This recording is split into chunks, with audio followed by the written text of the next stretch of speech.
안녕하십니까. 힐링 토크 해보 플러스의 하근수 목사입니다. 안녕하세요. 이지입니다. 이지 씨, 네. 우리가 너무 좋은 나라에서 계속 있다 보니까 못 느껴서 그렇지 네. 지금도 기독교가 박해를 많이 받잖아요. 그렇죠. 네. 그중에 제일 심하게 박해받는 나라가 어디 같으세요? 생각만 하면 좀 울컥한 나라. 네. 예, 가깝고도 먼 나라 말씀하시는 거죠. 북한 아닐까 싶은데요. 예. 어느 선교 단체에서 조사해 보니까 20년 연속 네. 박해 1위 국가 북한이라는 거죠. 그렇군요. 네, 네.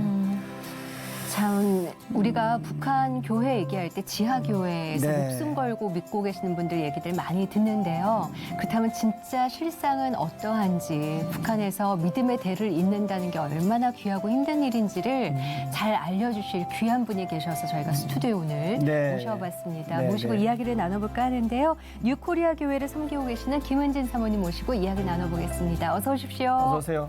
안녕하세요. 반갑습니다. 네. 북한에서도 목숨 걸고 믿음으로 살아냈던 김은진 사모. 과연 북한에 교회가 존재할까?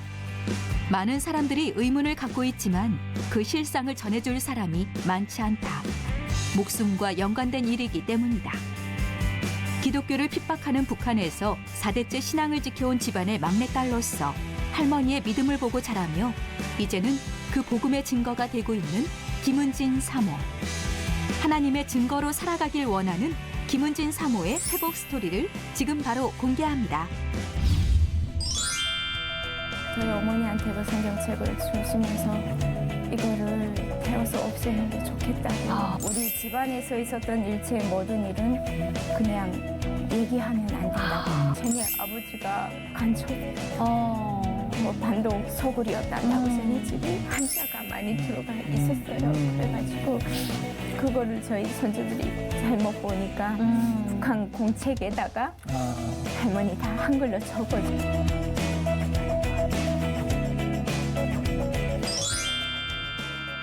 북한에서 오셔서 사모님이 되셨다고 네. 목회하신다고 네. 뉴코리아 교회 어떤 교회예요?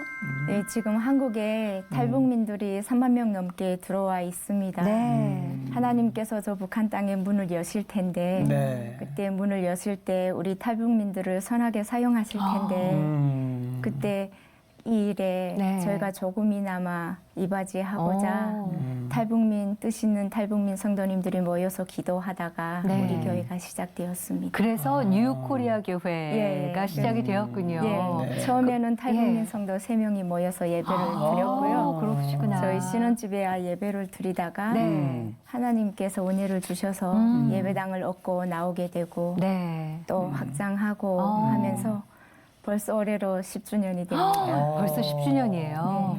근데 그러면은 교인분들이 전체가 다 탈북민이신가요? 지금 어떻게 되시나요? 예. 처음에는 탈북민들이 모여서 예배를 드리다가 네. 네. 나중에 남한 성도분들이 조금씩 오시게 되면서 지금은 반반이 오, 됐습니다. 멋진데요. 그래서 예. 뉴코리아 교회 이름을 정할 때도 북한 코리아와 남한 코리아가 만나서 새로운 코리아가 되는 교회다는 의미를 담았어요. 예, 그래서 이름 그대로 정말 뉴코리아가 되었습니다. 그러네요. 뉴코리아. 예. 탈북민 출신 성도하고 그냥 남한, 일반 성도하고 네. 뭐 네. 그 어려움이나 뭐 그런 거 없습니까 혹시 뭐? 그런 어려움들이 없습니다. 남한 성도님들이 믿음의 본을 잘 보이시고 네. 또 조용히 묵묵히 섬겨주셔서 네. 또 북한 탈북하신 성도님들은 보통 중국에 와서 복음을 접하게 되는 경우가 많이 있는데 그렇죠. 예, 그래서 남한 성도님들의 또 신앙의 본을 배우기도 하고 하면서 예, 가족같이 잘 지내고 있습니다. 은혜네요. 아, 예. 지금도 말씀하셨지만 우리가 탈북민 출신 우리 성도 몇 분 모셔서 녹화한 적이 있거든요. 네. 예. 대다수가 예. 오는 과정 중국에서 예수님 만나든지 네. 아니면 들어와서 만나시는데 우리 사모님은 이미 북한에서 예수 잘 믿으셨고 영접하신 네. 분이세요. 예. 어떠셨어요? 예, 저는 북한에서 태어나서 모태신앙으로 태어나서 할머니를 통해 복음을 들었습니다. 할머님을 네. 통해서. 예. 그래서 제가 태어나기 전부터 저희 집에 믿음의 사람들이 오셔서 몰래 예배를 드렸어요. 그래서 예배를 드리다가 또 이분들이 다 각 지역에서 따로 신앙생활을 하시던 분들이셨는데 김일성 정권 들어서고 6.25 전쟁 통해 많이 신앙인들 숙청할 때 각 지역에서 추방되어서 제일 추운 함경도 지역으로 네. 내려오셨어요. 그때 저희 외가는 평양에서 추방되어 내려오게 되고 저희 친가는 중조 할아버지께서 함경북도 나진시 사해 지역에 사해교회에서 목회를 하시다가 6.25 전쟁 통해 밤에 자는 데 와서 중조 할아버지를 북한 공산당 내무원들이 와서 붙들어 가서 돌아오지 못하셨어요. 그리고 나서 남아있던 가족들이 농촌 지역으로 네. 추방되어 온 거죠. 그래서 외가 친가 다 추방되어 오신 분들이 모여서 예배 드리다가 아버지야 친가 외가 만나고 네. 또 그 속에 아버지 어머니 만나서 와. 믿음 안에 결혼하고 또 저희들이 태어나게 됐습니다. 어떻게 이야. 보면 북한에서 굉장히 보기 드물게 믿음의 그러게. 뿌리를 잘 내린 네. 집안의 따님이셨어요. 어렸을 때 할머니 기억 많이 나실 것 같은데 그러게. 어떻게 네. 할머님이 신앙생활 하셨는지 기억나세요? 예, 지금도 할머니 생각하면 울컥하고 그러실 것 같아요. 예, 그립죠. 네. 예, 할머니께서는 하얀 머리를 허리까지 하얀 긴 머리 기르셨어요. 그래서 그 하얀 긴 머리를 따고 또 돌돌 말아서는 빗어갖고. 예, 빗어서 돌돌 말아 올려서 온비녀를 꽂아 쪽지시고 그 아버지 작업실 들어가는 방 쪽에 창문이 있었어요. 햇빛이 네. 잘 드는 창가 쪽에가 앉으셔서는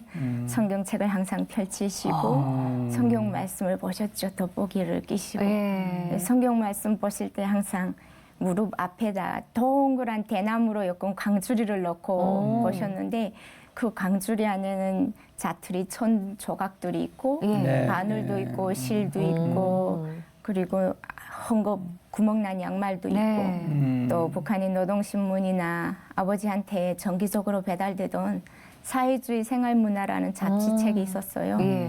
그래서 그 잡지책을 옆에 놓고 성경 보시다가 문 밖에서 사람 인기척이 나거나 노크 소리 들리면 얼른 성경책 닫아서 그 방 강주리 속에 넣고 그리고 양말 들고 꼬매는 척 대비를 하시고 하는 거군요. 네, 그리고 예. 그 잡지나 신문 보시는 척 하셨습니다. 왜 보통 학생들이 공부하는 척 딴짓하다가 책 펴놓고 하는 것처럼 네. 할머니께서 목숨 걸고 예, 예. 성경 보시다가 광주리 안에 네, 딱 성경책을 넣으셨죠. 그렇게 하시고 또 집안일 하시고 네. 또 저녁 식사 준비하시고 할 때 조용조용 찬송가도 부르시고 찬송가도 부르시고 그 할머니가 얼마나 그리우시겠어. 그렇죠. 그죠? 예. 네. 할머니 생각하시면 울컥한다고 하셨는데. 아, 지금도 울컥하셨어. 네. 할머니가 뭐 찬송가도 또 가르쳐 주시고 예수님도 이렇게 알려주시고 뭐 그런 것도 다 기억나시겠네요. 네, 기억나죠.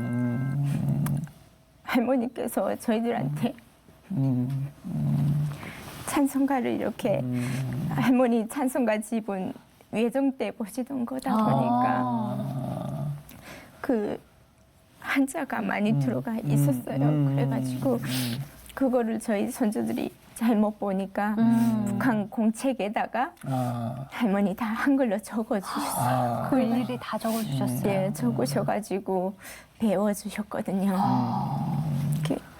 그래서 그리고 나서 할머니 돌아가시고 저희 가정 가운데 어려움들이 또 당하게 되면서 그냥 마음속에서 계속 찬양을 부르는 거죠. 큰 소리로 북한은 찬양을 못하니까 그러니까요. 그냥 마음속으로 부르고 둘에 나가 부르고 울면서 부르는 거죠. 가사 말들이 또 신통하게 그 어려움 가운데 나의 상황에 대해서 하나님한테 아뢰는 기도 가사 말들입니다. 그래서 그렇게 찬송가를 부르고 했었습니다. 할머니한테 배웠던 그 찬송 가사말 같은 거 기억나는 게 있으세요? 예, 많이 기억나죠.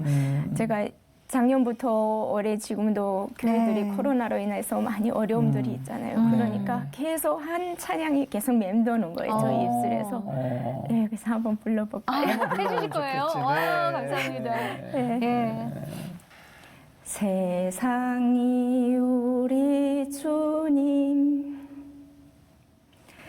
심히 멸시하며 몇 사람 대접하오되 또 많이 많이 대속하오 쉬영광 오시겠네 때가 가까웠네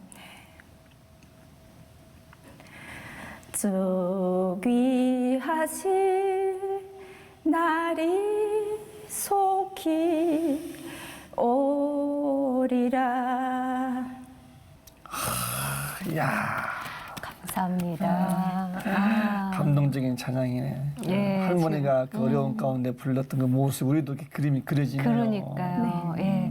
근데 어떻게 보면 북한에서는 가족 간에도 내가 예수님을 믿는 거를 말하지 못할 정도로 그게 굉장히 삼엄한데 어떻게 믿음의 유산이 잘 물려지신 가정이세요. 그러게요. 예. 제가 태어나기 전부터 항상 태어나서부터 믿음의 식구들이 모여서 예배하는 모습을 항상 보고 봐오다 자라셨구나. 보니까 예. 그냥 자연스럽고 그냥 아 당연한 거구나 나도 크면 어른들처럼 이렇게 커야겠다 이런 생각을 했지 아 다르다 이런 생각은 해본 적이 없는 것 같아요. 그럼 오히려 예배 문화가 익숙한 가정에서 자랐는데 학교 가서 다른 친구들이 이렇게 배척하고 말하면 안 되는 거에 좀 충격을 받지 않으셨나요? 반대로? 그렇죠. 그 부분에 있어서는 할머니께서 신신당부를 하셨어요. 항상 말씀을 배워주고 하실 때 밖에 저희에게 당부하신 부분이 항상 어느 하루도 빠짐없이 저 출입문 열고 딱 문 밖에 나가는 순간부터는 네. 우리 집안에서 있었던 일체의 모든 일은 그냥 얘기하면 안 된다고. 그래서 출입문 열고 나가는 순간부터 집안에 있었던 일은 입도 뻥끗하지 마라. 네, 그렇게 얘기를 해가지고 예. 잘 지켜왔던 것 같아요. 그런 상황에 또 주의를 지켰을 텐데 주일 예배는 어떻게 되셨어요? 네. 그러면? 아버지께서 저희 할아버지께서 양복점을 운영하셨는데 아, 그러셨어요? 예, 그 양복점을 할아버지 돌아가시고 네. 이어받아서 아. 운영하셨어요. 그러니까 북한에서는 양복점 하다 보면은 손님들이 많이 오는 직업이거든요. 그러니까 손님들이 오는 틈에 믿음의 식구들도 사람 주변의 의심을 피해서 드나들 수가 있었던 거예요. 자연스럽게. 예, 손님처럼이에요. 그래서 와서 예배를 드리고 가곤 하셨어요. 네. 한 번에 다 모이지는 못하고 매주 오늘은 이쪽 지역, 뭐 샛별 지역, 아오지 지역 하면서 지역별로 나눠서는 오셨죠.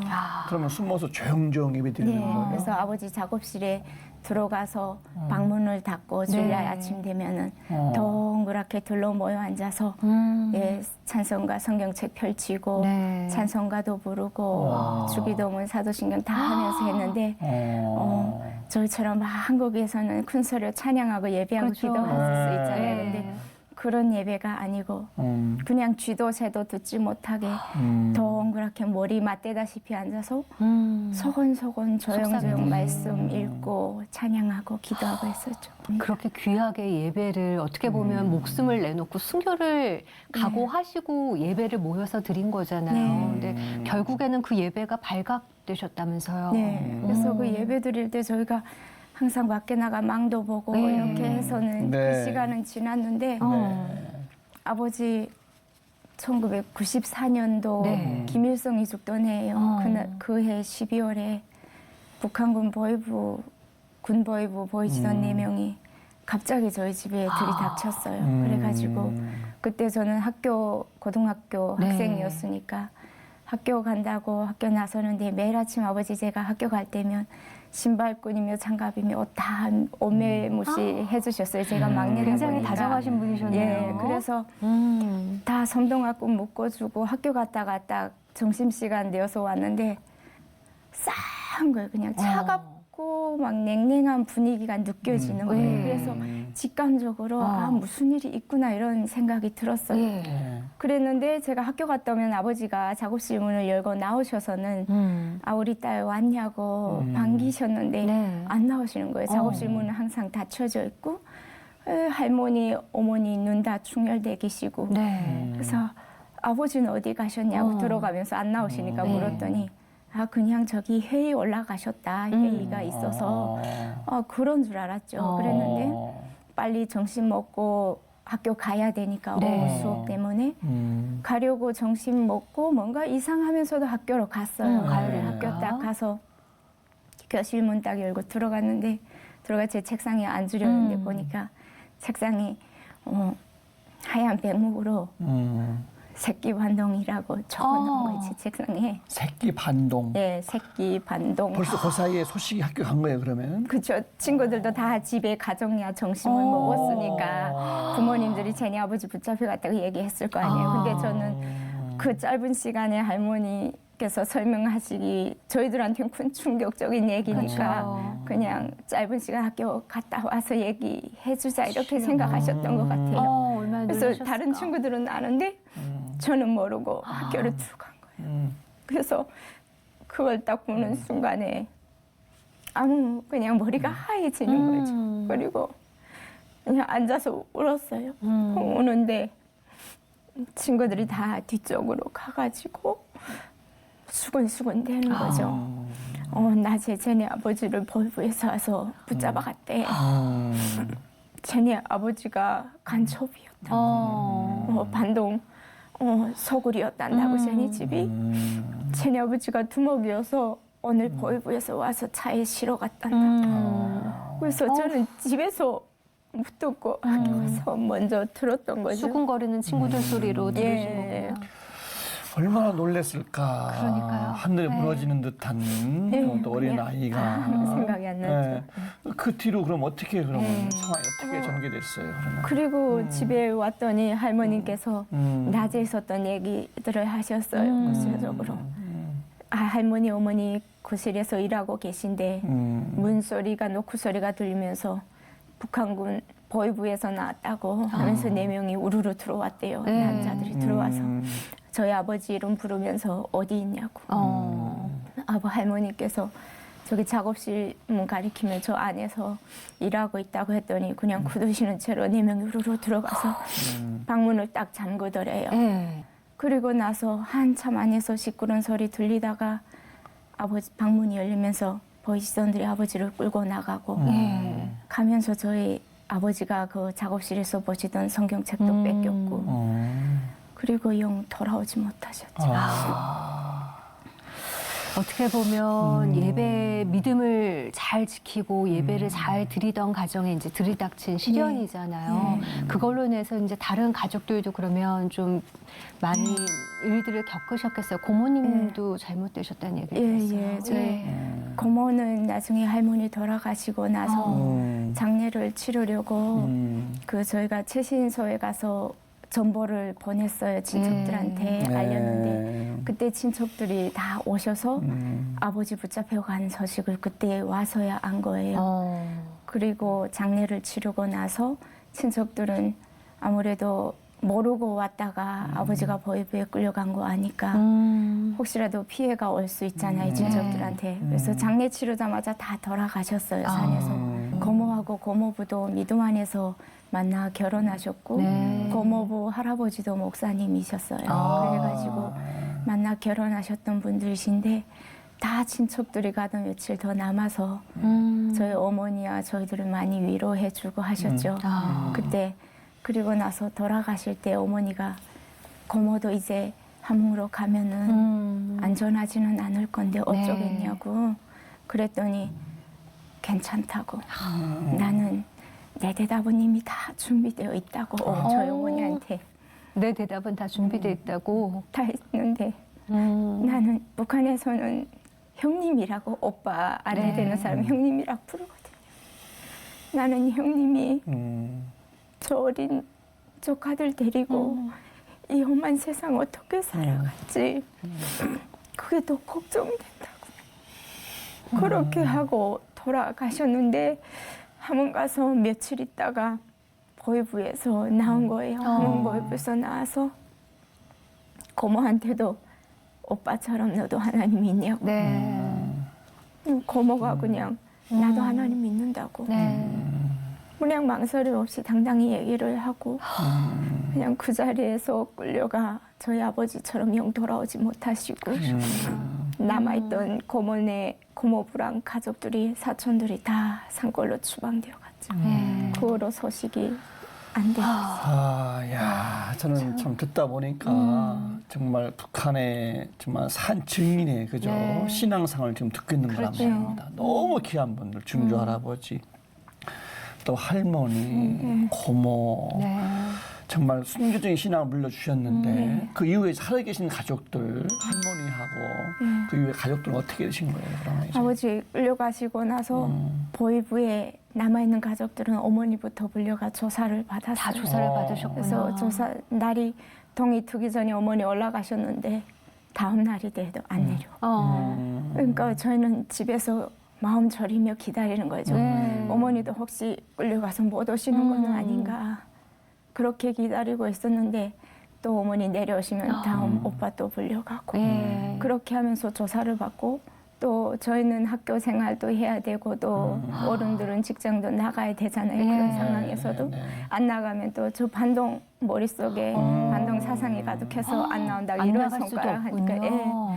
그러니까 더 열심히 나가야 되는 거예요. 힘드셨겠다. 그래서 출입문 열고 나가는 것 자체가 힘든데 나가는 거죠. 나가면 저희들한테 대놓고 수군거리고 그냥 비난하는 거죠. 네. 어떻게 장군님 운동으로 살아가면서 그런 미신 같은 행위나 하고 미신 같은 책이나 볼 수 있냐고 그렇게 막 손가락질하고 또 할머니야 아버지는 끌려가시고 나중에 할머니 돌아가셨는데 돌아가시니까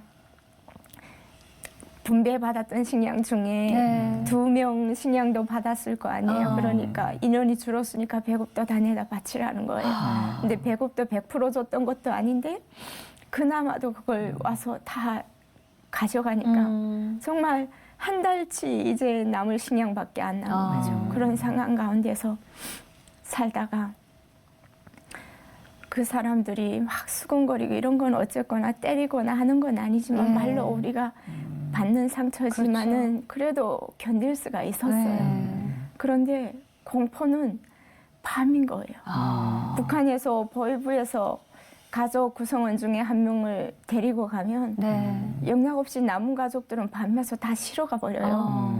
그러니까 우리도 이제 실려 갈 건데 이 추운 겨울에 어느 날 밤이 될지 미리 언제나 알려주는 될지 것도 아니고 그러니까 밤이 되면 제일 공포스럽고 그냥 성내복부터 겉옷에 손동복, 양말 다 신고 사는 거. 언제 눕는 끌려갈지 거예요. 모르니까. 그래서 집에서 막 저는 슬프잖아요. 힘들고 아버지가 그립고 울고 싶은데 울면 또 안 되는 거예요. 조사받으러 올라갔다 오신 어머니가 도청장치 된 거를 돼 있었던 거를 들어서 다 하고 들었다고 그러다 보니까 이제는 입도 얘기하지 집에서 마라. 얘기도 집안에서 얘기도 하지 말라고 네. 슬픈 기색도 보이지 마라 하니까 소리도 못 내는 거예요. 그냥 눈물만 그냥 주룩주룩 흘리고 앉아 있는 거죠. 소리도 못 내고. 할머니, 어머니 짐 싸는 거 보면서.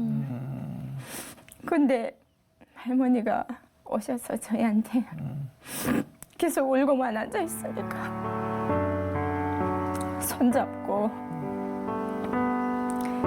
괜찮다고 나약해지면 안 된다고 마음 단단히 먹어야 된다고 하면서 나는 너희한테 이런 고통을 주려고 말씀을 배워준 게 아니다고 다만 이 세상 떠날 때에 이것보다 더 좋은 곳에서 우리 온 가족이 만나서 살자고 한 것뿐이다고. 성경 말씀에 예수님 이름으로 이런 고난과 핍박을 받는다고 돼 있는데 우리가 가는 길이 이런 길이라고 이러면서 말씀해 주셨어요. 네. 그렇게 믿음을 물려주셨던 할머님은 어떻게 돌아가신 거예요, 그러면? 할머니가 아버지 붙잡혀가지고 한 보름 되셨을 때 감기 몸살처럼 알아 누우셨어요. 충격으로. 네. 그래서 누워 계시다가 어느 날 학교 갔다 오니까 그 숨겨놨던 성경책을 꺼내오라고 하시는 거예요. 그러시면서 저희 어머니한테 그 성경책을 주시면서 이거를 태워서 없애는 게 좋겠다고.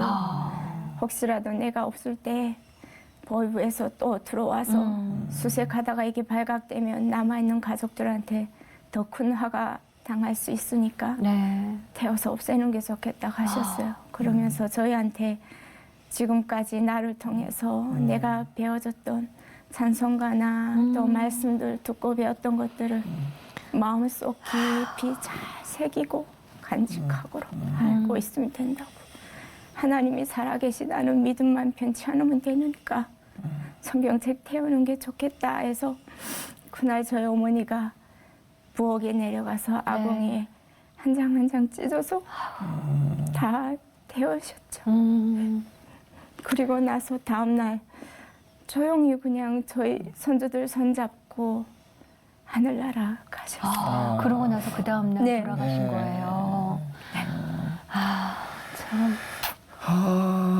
그 마음이 먹먹해져서 네. 더 어떤 얘기를 해야 되나 싶기도 하지만 그리고 나서 그러면은 남은 가족들은 그 곳에서 계속 사신 건가요? 아니면 딴 데로 또 이송이 되신 건가요? 네, 끝내는 세면이 산으로 들러막힌 산골로 추방되어 추방되신 거예요? 네, 추방되어 올라갔고 예. 추방되어 간 곳은 내면이 다 산으로 막히다 보니까 그냥 산속인 거죠. 뭐. 네. 70호 정도 집들이 있었고 그랬는데 고난의 행군이 그때 시작되면서 네. 저희가 원래 살던 집 쪽에도 지역에도 많은 사람들이 굶어 죽었어요. 네. 죽는 사람들이 많았고 근데 산골로 추방되다 보니까 이쪽 도라도 산이고 저쪽 도라도 산이고 하니까 뗄나무 걱정 없이 오히려 방을 따뜻하게 덮여서는 잘 수 있고 또 산이니까 하루 일과 나라에서 맡겨준 거 다 끝내면은 네. 또 밭에 산에 올라가서 나무 뿌리 다 들쳐내서 밭을 떼기밭을 한 떼기 한 떼기 읽는 거예요. 서터지를.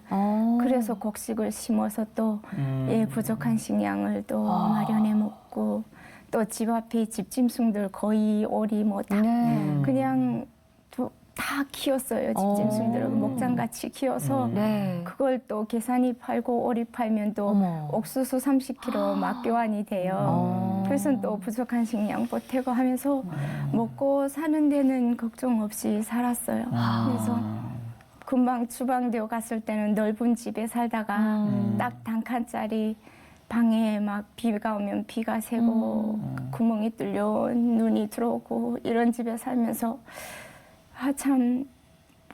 넓은 집에서 살 때는 좋았는데 이런 집에 벽이 딱 코앞이야 나는 집에 가서 죽이지 못해 보냈나 이런 생각도 처음에는 했었는데 나중에 그 고난행군 시기 굶어 죽고 할 때 우리는 땔감과 먹는 거 부족 없이 사는 거 보고 그러면서 하나님께서 우리 가족을 살리시려고 이곳으로 피난시키셨구나 예비하신 피난처구나 안식처구나 이러면서 감사를 했죠. 북한에서는 추방이란 이름이었지만 가족들한테는 피난처를 예비해 주신 하나님이 거네요. 예비하신 진짜. 피난처였죠. 그래서 또 산이니까 집에서는 도청되어 할 수 없는 찬양이나 이거를 산속에 가면 나무가 바람 불면 샥 소리 나니까 뭔 소리 지르며 찬양해도 가사가 정확하게 안 들려요. 바람 소리에 섞여서. 바람 소리에 그냥 사람 소리는 들린다 이 정도지. 그러니까 마음껏 찬양을 했죠. 할머니한테 배웠던 찬양들. 네. 그러면 그러다가 언제 탈북을 네. 결심하시고 행하신 거예요? 추방지에서 10년 살다가 할머니나 아버지, 어머니, 부모님들이 다 계실 때 왕래하던 조선족 목사님이 계셨어요. 중국에. 그 목사님께서 탈북민들이 너무 배고프니까 중국으로 많이 들어가게 되고 또 교회를 많이 찾아서 갔잖아요. 그러던 중에 그 목사님이 사역하고 있던 중국 교회에도 탈북민들이 많이 왔었던가 봐요. 그래서 그들한테 북한의 지금 현재 상황을 알게 되시고 그리고 우리 가족에 대해서 계속 오시는 분들마다 수소문을 하셨대요. 혹시 알고 있는지. 저희 북한에 할머니 계실 때 3번 나오셨었거든요. 조선 방문으로 해서. 그래서 소식을 수소문했는데 다 모른다고 하고 했는데 30대 자매 한 명이 알고 있다고.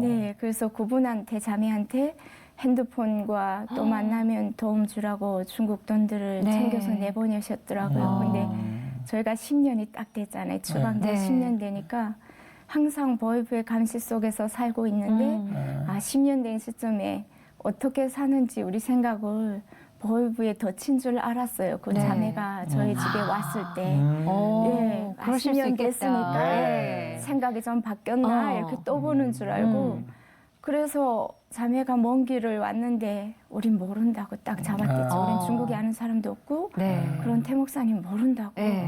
그래서 돌려보내는데 다음 날 또 온 거예요. 와서 그때 손전화기를 작은 거 폴더식 그 딱 보여주면서 이걸로 전화해보면 알지 않겠냐고 확인된다고. 네.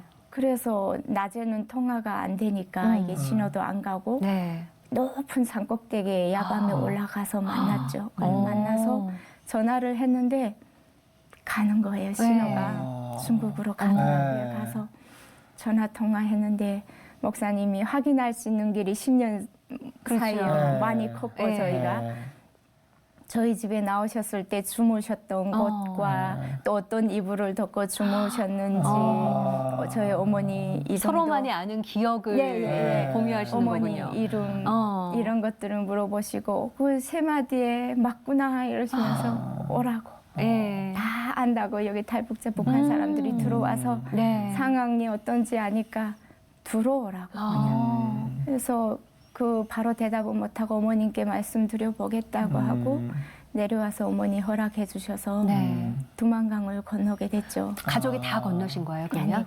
언니와 제가 둘째 먼저? 건너게 됐는데 저희는 산골에 있으니까 이거 물 세상 물정도 몰랐던 거예요. 브로커들 중국에 가면은 탈북했다 하면은 그래 배고프면 가야지 먹고 살 수 있는데 이런 마음이었지 내가 가야지 이런 생각을 해본 적이 없는데 길도 모르고 했는데 목사님이 어디 지역까지 국경 쪽 두만강 쪽에 나오면은 나와서 어떤 사람을 만나면 그 사람이 그 다음부터는 다 알아서 해줄 거다 해서 떠났죠. 길을 떠나서 새벽에 저희가 산골에서 나오려면 산을 넘어야지 시내로 나오니까 날이 다 밝으면 다 보이잖아요. 넘는 모습. 그래서 날이 밝기 전에 얼음을 부름할 때 산꼭대기에 올라서 길을 떠났어요. 그래서 걸어서 오라는 곳까지 두만강 국경 쪽에 와서 그 사람을 찾아 만났는데 한 6시쯤 되니까 날이 어둑어둑해지니까 해가 지니까. 그 군대 북한 군 보위 지도원이었어요. 정치 지도원이었어요. 군대 그분이 바로 집이 군인 사택이 두만강 딱 제 방 뚝 밑에 있어요. 군인 사택들이. 그래서 그 바로 뚝을 넘어가니까 두만강이죠. 뭐. 그래서 아 저기 이제 저 맞은편에 사람이 보이냐고 얼음풋이 보였었거든요. 지금 저기 사람 마중 나와 있다고. 네, 그리고 나서 그쪽에서 중국 쪽에서 사람이 진짜 오는 거예요. 한 명이 두만강을 가로질러 와서 그 군인한테 저희 넘겨보내는 그 비용을 주고 그리고 그분과 함께 두만강을 저희가 건너는데 그분이 두만강 중간쯤 들어갔을 때 그러시는 거예요. 다 됐다고. 걱정 말라고. 저기 기슭에 두만강 기슭에 중국 쪽에 목사님 사모님 나와 있다. 그래가지고 그렇게 두만강 건너 다 젖어서 딱 건너는데 정말 그 저희 집에 와서 막 뭐 봤던 모습 그대로 오신 거예요. 목사님 사모님은. 그래가지고 그냥 저희 와락 안고 살아있어 고맙다고 살았다고. 그래서 차 타고 바로 목사님 댁 연길로 들어오게 되었죠. 감동적인 탈북하셨네. 그러니까 근데 이제 그 어머님하고 그러면 가족들 남아 계신 분들은 어떻게 되신 거예요? 남아있던 가족들은 제가 한국에 오고 나서 또 막 찾으려고 했어요. 탈북자들이 한국에 오면은 바로 가족들을 데리고 오려고 막 하거든요. 저도 똑같이 브로커한테 돈을 주고 사람 보내고 했는데 저희가 탈북함으로 인해서 더 삼엄해진 거예요. 감시가 더 접근할 수 없게 그래가지고 가는 사람마다 안 되겠다고 더 못하겠다고 그래서 멈췄어요. 저는 멈추고 그냥 내가 할 수 있는 게 아니구나. 하나님이 하셔야겠구나. 그래서 다 내려놓고 아침 새벽이면은 그냥 집 앞에 가까운데 새벽 기도 나가 하나님한테 무릎 꿇었죠. 그렇게 기도하다가 2년 있다가 네.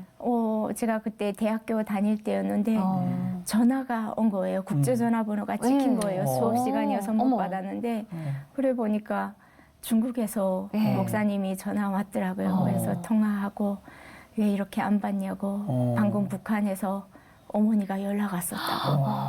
그래서 나오시겠다고 이제 결심하신 것 같다고. 네. 그래서 오늘 밤에 넘을 거다 하면서 잠깐만 있어봐 하고 바꿔주시는데 연결을 시켜주시는데 어머니하고 통화가 됐죠. 얼마나 좋으셨을까? 네, 나 이제 나오려고 한다. 오늘 밤 넘는다. 이래서 알겠다고 기도하겠다. 그래서 네. 정말 중간고사 기간이었는데도 저 아무 손에 그 공부가 안 들어가는 시험 공부가 거예요. 눈에 들어오겠어요. 그래서 새벽에 예. 계속 기도하면서 기다리는데 새벽 2시쯤 됐을까 한데 국제전화가 온 거예요. 그래서 어머니가 전화 딱 들고 나 넘었다 건넜다 하시는데 그냥 너무 감사했죠. 그리고 나서 어머니 한국에 또 들어오시고 3년 후에 저기 평안도 쪽에 결혼해서 살고 있던 큰언니 가족이 언니 형부 또 조카 5살짜리 해서 다 한국에 왔죠. 그럼 모든 가족이 다 탈북을 네. 성공하신 건가요? 탈북해서 지금 살고 있고 저하고 언니 나와서 몽골로 왔어요. 몽골을 통해서 한국으로 왔는데 몽골 국경에서 저희 일행이 발각이 되었어요. 중국 공안에. 오는 과정에서. 예, 오는 과정에 중국과 몽골 사이 국경 사막에서 철조망을 3개 넘어야 된다고 했는데 2개 넘고 마지막 철조망 100m 앞에 두고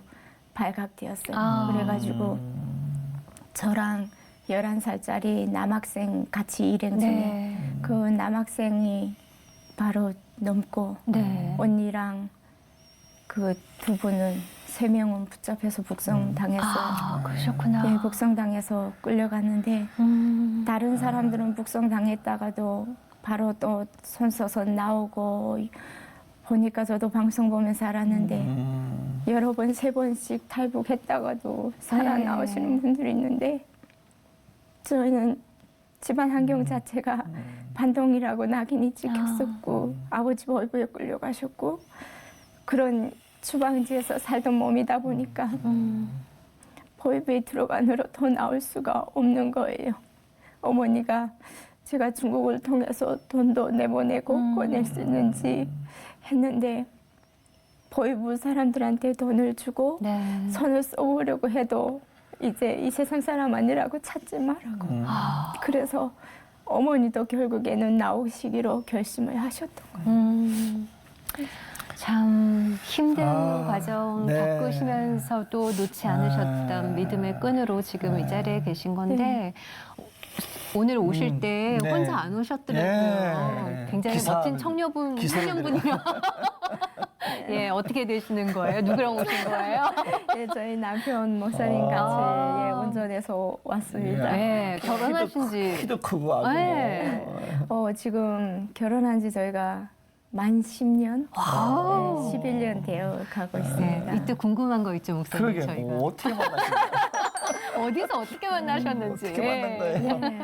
저에게 그 탈북민 성도님이 네. 괜찮은 남한 청년이 형제가 있다고 했고 뭐 예. 신학생, 전도사 이런 얘기는 안 하셨거든요. 그래서 만났는데 그냥 편했어요. 그래서 나중에 보니까 탈북민 사역을 하고 있었고 저희 고향 사람들하고 많이 익숙되어서 살다 보니까 그냥 편안하게 느꼈던 것 같아요. 편하다고 해서 다 결혼하진 않아요. 예, 누가 먼저 이렇게. 그래서 제가 기도 제목을 적었었다고 그러게. 했었잖아요. 예. 했는데 다 맞는데 그러게. 하나가 딱 안 맞는 거예요. 뭐가 안 맞았어요? 근데 지금은 좀 살도 조금은 찌고 붙어서 찌신 게 예, 예. 지금이에요? 예. 더 말랐어요. 예. 그래서 북한 사람 같이 말랐다. 예. 아, 풍채가 있었으면 좋겠는데 저는, 예. 키는 크신데 너무 마르셨었군요. 마른 거예요. 그래서 제가 기도 제목은 좀 살집이 있는 체력이 있는 분이었는데 그게 딱 아닌 거예요. 그래서 목사님이 저에게 이렇게 만나서 교제하자고 얘기를 하셨는데 저는 그게 너무 걸려서 한 달만 그냥 우리 전화 연락 다 안 하고 네. 기도해보자고 야. 그랬어요. 그래서 정말 안 만나고 연락 안 하고 예. 기도를 했는데 어느 날 기도하던 중에 그런 음성이 들리는 거예요. 그냥 네가 나를 위해서 살고 나에게 가장 나를 우선시하는 사람을 네. 원하지 않았냐고 외모를 취하지 말라고 나중에 네가 살 줄 알아. 네가 살지 오라. 그래가지고 예. 제가 전화를 했죠. 네. 그리고 나서 전화해서 우리 이제 교제하자고. 네. 네, 그래서 교제를 시작하게 되었어요. 북한의 끝과 남한의 끝 정말 뉴코리아를 이루었는데 네.